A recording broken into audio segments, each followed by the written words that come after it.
Trader से trade देखो, 113 के कैंडल पे I was suppose to take a shot here, ठीक है, and this was my target. अब जस्ट इमेजिन एक्चुअली कि ये टारगेट हिट हो गया, ठीक है, क्योंकि it did in the option chart easily. You know why I didn't take this trade? क्योंकि अगर तुम ध्यान से देखो तो यहाँ पे ये क्लोजिंग के बाद थोड़ा गैप अप हो गया था।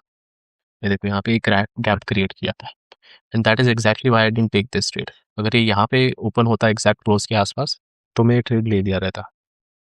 You know what is this called? This is called waiting for a perfect setup. क्या होता है, हमें एक सेटअप दिखता है, ऑलमोस्ट स्ट्रक्चर ओके होता है, सब वैलिड होता है ऑलमोस्ट, बस एक कोई चीज़ खराब हो जाती है। तो हम क्या करते हैं, वो सेटअप नहीं लेते, हम सोचते हैं जब सब सब परफेक्ट हो जाएगा तब लूँगा। इसलिए और इसी वजह से कभी वो परफेक्ट सेटअप आते ही नहीं है। So where does this idea of perfect setup come from? Well, firstly तो ये पर्सनैलिटी बेस्ड है। जैसे I myself I am a perfectionist, मुझे हर चीज़ में परफेक्शन चाहिए रहता है, and because of that I face a lot of problems in my trading, I miss trades setups because of that. But एक और जगह से ये सेटअप, ये आइडिया ऑफ परफेक्शन आता है, that is back testing. Back testing में ना, जब तुम हिस्टोरिकल चार्ट्स देखते हो तो तुम जानते हो क्या हुआ है, कहाँ से प्राइस रिवर्स हुआ है, प्राइस कहाँ गई है, और तुम उन सेटअप्स को देख के सोचते हो इन अ वे सबकॉन्शियसली वो सेटअप्स हमारे लिए परफेक्ट होता है। लेकिन वो सेटअप से पहले का जो भी आइडिया होता है, जो थॉट प्रोसेस होता है, वो तुम्हारे दिमाग में नहीं होता है when you are back testing.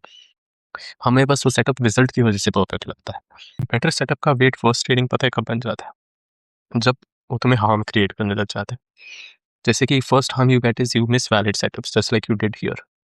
Then दूसरा एक हार्म क्या होता है, once you miss this setup, तुम कोई गलत सेटअप ढूंढने लग जाते हो क्योंकि तुम्हें थोड़ा इरिटेट होता है कि that setup was right. Basically you go into FOMO loop.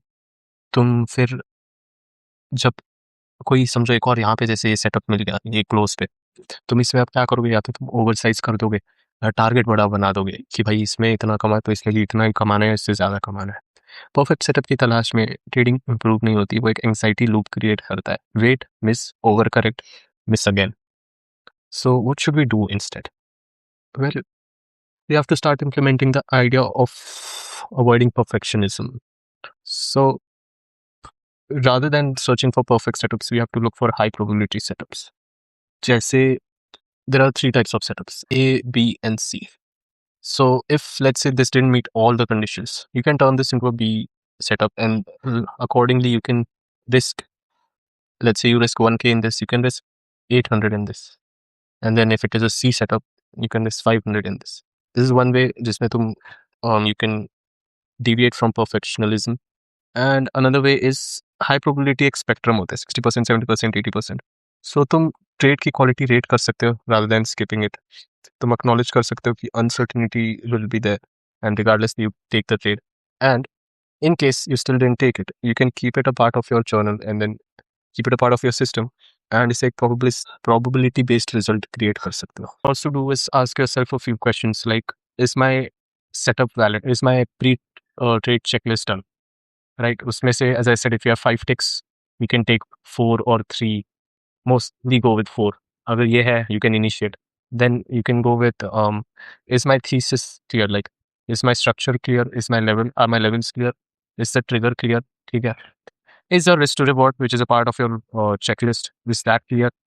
And is the entry solid? I think above all, if the entry is solid, then mostly you can go ahead with it without worrying too much about perfectionism. Right? तुम्हारे इसमें कुछ और हो सकता है. You might have RSI not giving you the perfect signal or volume not giving you the perfect signal, right? So these are a few ways how you can avoid your perfectionism in trading. And yeah, that's it for this one. Thank you, and I'll see you in the next one.